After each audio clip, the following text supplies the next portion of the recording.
Hello student. आज के इस वीडियो में हम लोग क्लास 10th के हिंदी व्याकरण में पद परिचय के आगे के भाग को पढ़ेंगे, जिसमें हम लोग पीछे शब्द और शब्द पद में अंतर क्या होता है, फिर पद का परिचय क्या कहलाता है, तो इन सारी चीज़ों को पढ़ चुके हैं। और विकारी अविकारी पढ़े हैं। विकारी में जो है हम लोग संज्ञा, सर्वनाम, विशेषण और क्रिया इसको जाने हैं। और संज्ञा के विकारी तत्व के बारे में हम लोगों ने पढ़ा है कि विकारी तत्व कौन कौन से हैं, तो जिसमें लिंग, वचन, कारक को हम लोगों ने पढ़ा है। संज्ञा के विकारक तत्व को के बाद कारक में संप्रदान कारक और कर्म कारक में अंतर, और अपादान और करण में अंतर। अब आगे देखिए, इसमें हम लोग विशेषण को देखेंगे। तो आइए आज देखते हैं विशेषण। देखिए, विशेषण का शाब्दिक अर्थ है विशेषता सूचित करने वाला शब्द, अर्थात जो शब्द संज्ञा या सर्वनाम की विशेषता बताते हैं उन्हें विशेषण कहते हैं। विशेषण शब्द जिस संज्ञा या सर्वनाम की विशेषता बताते हैं उसे विशेष कहा जाता है। यानी विशेषण विशेष और प्रविशेषण। तो विशेषण तो हम उनको कहते हैं जो शब्द संज्ञा या सर्वनाम की विशेषता बताते हैं, उनको हम विशेषण कहते हैं। और विशेषण जिस संज्ञा या सर्वनाम की विशेषता बताते हैं उसे विशेष कहा जाता है। जैसे हमें स्वच्छ जल पीना चाहिए, तो स्वच्छ जल पीना चाहिए, इस वाक्य में स्वच्छ विशेषण है और जल विशेष्य है, क्योंकि जल की विशेषता है तो स्वच्छ पीना चाहिए, स्वच्छ होना चाहिए। स्वच्छ विशेषण है और जल जो है वो विशेष्य है, क्योंकि स्वच्छ जो है जल का विशेषण है और स्वच्छ जल की विशेषता बता रहा है, इसलिए जल विशेष्य है।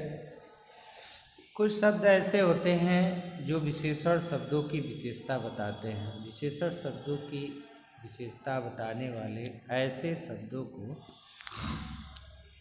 प्रविशेषण कहते हैं। जैसे मीना बहुत सुंदर है, तो प्रयुक्त वाक्य में देखिए सुंदर विशेषण है और बहुत शब्द इसकी भी विशेषता बता रहा है कि सुंदर है तो कितनी सुंदर है, बहुत सुंदर है, इसलिए बहुत प्रविशेषण है।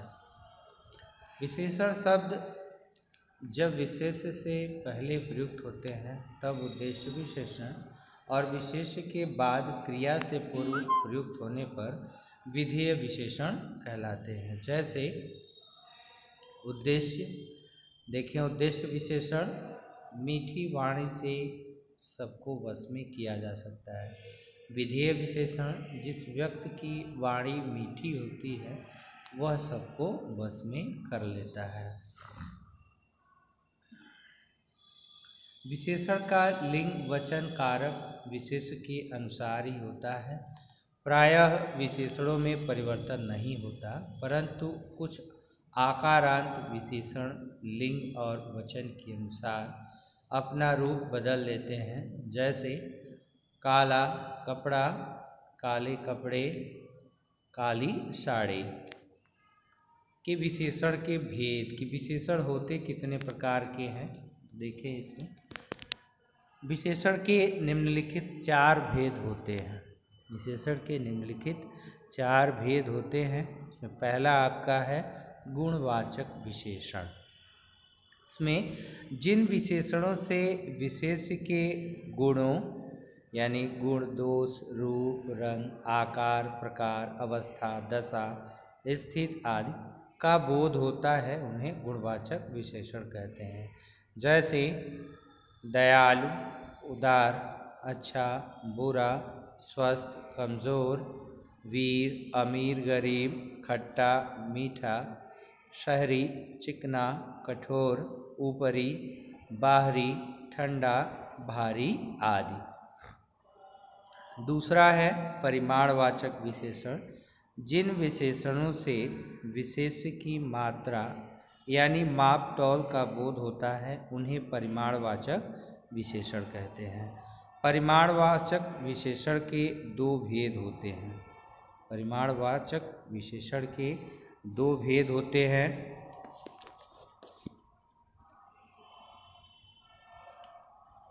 जिसमें निश्चित परिमाणवाचक विशेषण और दूसरा है अनिश्चित परिमाणवाचक विशेषण।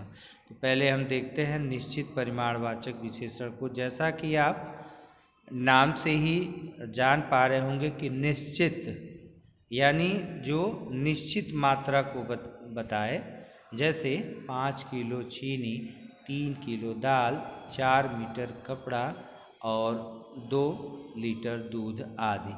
यानी जो निश्चित मात्रा को बताए, जो सब निश्चित मात्रा को बताए उसको हम क्या कहेंगे? निश्चित परिमाणवाचक विशेषण कहेंगे। दूसरा है इसमें अनिश्चित परिमाणवाचक विशेषण। जैसे थोड़ा दूध, ढेर सारा मक्खन। तो थोड़ा दूध, कितना दूध, ये निश्चित नहीं है। 1 लीटर है, 2 लीटर है, 5 लीटर है, 50 लीटर है। थोड़ा दूध कितना है ये निश्चित मात्रा नहीं है। ढेर सारा मक्खन, कितना सारा पता नहीं। सारा तेल, कुछ पुस्तकें आदि। यानी इनमें इन वस्तुओं या इनका जो है निश्चित मात्रा का पता नहीं है, इसलिए यह पर अनिश्चित परिमाणवाचक विशेषण होगा। थोड़ा, ढेर सारा, सारा, कुछ। तीसरा विशेषण जो है आपका वो संख्यावाचक विशेषण है। यानी ये संख्या को व्यक्त करता है, नंबर्स को बताता है। यह जो है अपने विशेष्य के नंबर्स को बताता है। जिन विशेषण शब्दों से विशेष्य की संख्या संबंधी विशेषता का बोध होता है उन्हें संख्यावाचक विशेषण कहते हैं। जैसे 4 कुर्सियाँ, 50 बच्चे, बहुत लोग, 10वीं कक्षा आदि। संख्यावाचक विशेषण के भी दो भेद हैं। इसमें भी निश्चित और अनिश्चित संख्यावाचक। यानी निश्चित संख्यावाचक विशेषण ये निश्चित संख्या बताएगी, जैसे 30 साल, 8 पुस्तकें, 10वां स्थान, 4 कमरे आदि। निश्चित संख्यावाचक विशेषण के भी निम्नलिखित 5 भेद होते हैं। देखिए, प्रत्येक बोधक विशेषण, जैसे प्रत्येक बच्ची, हर मोड़, हर एक व्यक्ति आदि। समूहवाचक विशेषण, जैसे तीनों कक्षाएं, दोनों पुस्तकें, चारों गमले, पांचों बच्चियां आदि। क्रमवाचक विशेषण, जैसे पहली मंजिल, दूसरा चौराहा, तीसरा मकान, चौथी दुकान आदि। चौथा आपका है समुच्चय बोधक विशेषण, जैसे दशक, दर्जन, 24, 32, शतक या शताब्दी। सतसई, 700, त्रयी मतलब 3, चतुष्टय 4, जोड़ा मतलब 2 आदि। पांचवा आपका है आवृत्तिवाचक विशेषण। आवृत्तिवाचक जैसे इकहरी रस्सी, दोहरा लाभ, तिगुना दंड, चौगुनी उन्नत आदि। सार्वनामिक विशेषण, चौथा इसमें है आपका सार्वनामिक विशेषण।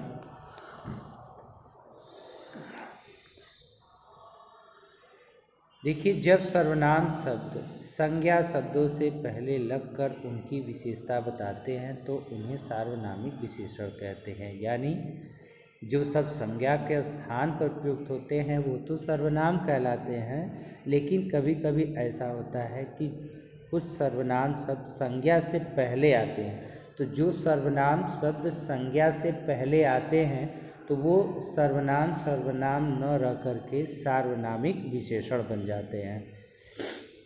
जब सर्वनाम शब्द संज्ञा शब्दों से पहले लगकर उनकी विशेषता बताने लगते हैं तो उन्हें सार्वनामिक विशेषण कहते हैं। जैसे वह लड़का, इस घर, कोई आदमी, क्या चीज़, किस बच्चे, मेरा दोस्त, तुम्हारी सहेली आदि।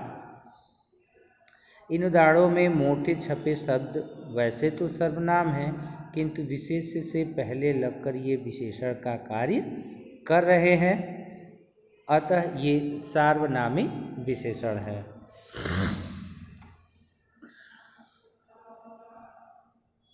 पांचवा आपका है क्रियात्मक विशेषण। जो क्रिया शब्द विशेषण का कार्य करते हैं उन्हें क्रियात्मक विशेषण कहते हैं। जैसे उड़ती हुई चिड़िया अचानक गिर गई, भागते भूत की लंगोटी भली, उगते चंद्रमा को अर्घ्य देकर वह सो गई। फिर नामिक विशेषण। कुछ विद्वान संबंध कारक को नामिक विशेषण की श्रेणी में रखते हैं। उनके अनुसार नाम अर्थात संज्ञा शब्द विशेषण का कार्य करते हैं तो उन्हें नामिक विशेषण कहते हैं। जैसे विवेक के पिता डॉक्टर हैं, सलमा की उंगली कट गई, चने की रोटी पौष्टिक होती है। अब विशेषण पदों का परिचय। देखिए, अभी तो हमने जाना संज्ञा पद का परिचय, सर्वनाम का परिचय, कि हमें संज्ञा पद का परिचय देना हो तो हम क्या बताएंगे। तो जैसा कि आपने जाना संज्ञा में संज्ञा भेद, कौन सी संज्ञा है, फिर उसका लिंग है, वचन है, कारक है, और सर्वनाम है तो कौन सा सर्वनाम है, और उसके प्रकार बताएंगे, फिर उसका लिंग, वचन, कारक बताएंगे। अब यहाँ पर देखते हैं हम विशेषण पदों का परिचय। अगर पद विशेषण है तो उसका परिचय हम किस प्रकार से देंगे। देखिए, विशेषण पदों का परिचय देने के लिए विशेषण के भेद के नाम, लिंग, वचन तथा जिस विशेष्य की विशेषता बता रहा है उसका उल्लेख करना होता है। देखें, यहाँ पर उदाहरण दिया हुआ है कि वह लड़की बहुत सुंदर है, तो वह क्या है, तो वह तो यहाँ पर जो है ये सार्वनामिक विशेषण है। जैसा कि आपने जाना कि जो सर्वनाम संज्ञा के ठीक पहले आते हैं तो वह सर्वनाम नहीं सार्वनामिक विशेषण कहलाते हैं। तो यहाँ पर वह जो है ये लड़की की विशेषता बता रहा है तो यहाँ पर वह जो है सार्वनामिक विशेषण होगा। तो यह सार्वनामिक विशेषण है, क्या है, स्त्रीलिंग है, और वचन क्या है, एक वचन है, और लड़की जो है विशेष्य विशेषण, लड़की विशेष्य का विशेषण। बहुत यानी अनिश्चित परिमाणवाचक प्रविशेषण, सुंदर विशेषण का प्रविशेषण। इसके बाद सुंदर तो गुणवाचक विधेय विशेषण, स्त्रीलिंग है, वचन, इसका एक वचन है, लड़की विशेष्य का विशेषण है। दूसरा देखिए, कुछ लोग 5वीं मंजिल पर गए हैं, कुछ लोग 5वीं मंजिल पर गए हैं, तो कुछ सार्वनामिक विशेषण पुल्लिंग है, बहुवचन लोग विशेष्य का विशेषण है। 5वीं निश्चित क्रमवाचक संख्यावाचक संख्यात्मक विशेषण है, स्त्रीलिंग है, एक वचन है, मंजिल विशेष्य का विशेषण। तीसरा उदाहरण करा, उसकी कमीज में 3 मीटर कपड़ा लगता है, तो उसकी और 3 मीटर ये आपको बताने हैं पद परिचय। तो उसकी जो है यह सार्वनामिक विशेषण है, और स्त्रीलिंग है, इसका जेंडर जो है, लिंग जो है, और यह वचन एक वचन है, कमीज विशेष्य का विशेषण है। 3 मीटर निश्चित परिमाणवाचक विशेषण है, पुल्लिंग है, एक वचन है, कपड़ा विशेष्य का विशेषण है। अब आगे देखिए, इसमें क्रियापद का है। क्रियापद का परिचय, तो पहले हम क्रिया को जान लेते हैं कि क्रिया है क्या। आप जानते हैं जिस शब्द से किसी कार्य का करना या होना पाया जाता है उसे हम क्रिया कहते हैं। वाक्य में क्रिया का स्थान महत्वपूर्ण होता है, बिना क्रिया के वाक्य अपूर्ण होता है। क्रियापद से ही यह बोध होता है कि कर्ता क्या कर रहा है, कर्ता की क्या स्थिति है या क्या घटना हो रही है। अतः कहा जा सकता है, अर्थात हम ये कह सकते हैं कि जिन शब्दों से किसी कार्य के किए जाने या होने का, किसी घटना या प्रक्रिया के घटित होने का, या किसी व्यक्ति अथवा वस्तु की स्थिति या अवस्था का बोध होता है उन्हें हम क्रिया कहते हैं। अब आगे के भाग को हम अगली वीडियो में पढ़ेंगे। जो आज के लिए इतना ही।